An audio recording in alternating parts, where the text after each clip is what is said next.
If you're feeling tired in the afternoon and need a little pick-me-up, eating a snack loaded with sugar is often what ends up happening. This is proven to be bad, as 1 in 2 Canadians are overweight and 1 in 4 obese. Sugar is the most common food additive, and Canadians are eating approximately 24 kilos of it in a year.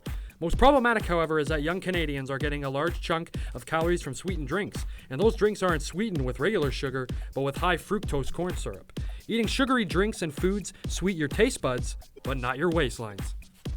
This high school teacher doesn't want students to leave school with bad eating habits. She was successful in reducing the number of vending machines that sell pop.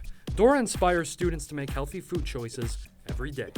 I do have a concern about the sugar consumption. Sugar is in a lot of foods and candy and what is available in the schools and also what's available in the stores. The concern is the health and the diabetes and obesity, and the concern if they're eating so much sugar, then they're not eating the nourishment. I think as a society, particularly Western society, we have far too much sugar in our diets.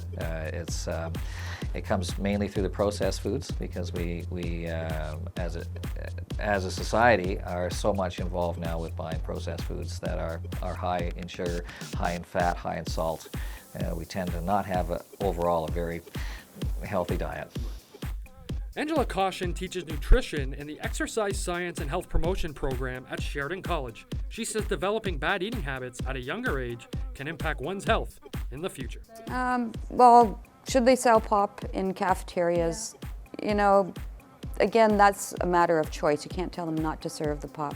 But I think they need to be more educated that the problem is children and adolescents are consuming pop rather than other products like milk that have a lot of nutrients in them.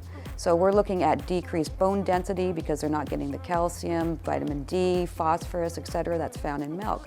So over the long term, if you look calories per calorie for milk or for pop, sure, pop has a little bit more calories, but it's missing a lot of the vitamins and minerals. So really it's an empty calories.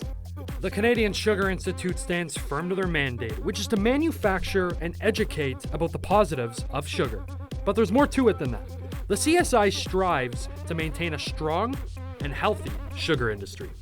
Most of the studies that look at soft drink consumption and obesity are observational. In other words, they're looking at populations and the characteristics of their diets and some of the other dietary and lifestyle patterns.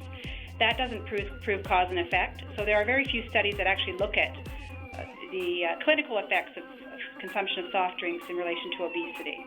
So the science doesn't really support that link. Now, for the most part, the Canadian Sugar Institute objects to the Government of Canada ads linking sugar to obesity. Sugar is no longer the principal ingredient in soft drinks, and sugar consumption overall is also declining. So it's really inaccurate to make a statement that would link sugar-containing drinks to obesity. Energy in is greater than energy out. So that's why people are gaining weight. But the problem is we're eating more, but our exercise habits haven't changed.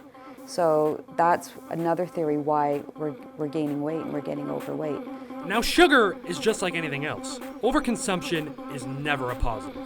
All we can do is follow in the footsteps of Angela, Dora, and the CSI and continue to educate from young to old, east to west, north to south. Reporting for The Vibe, this is Kyle Liberto.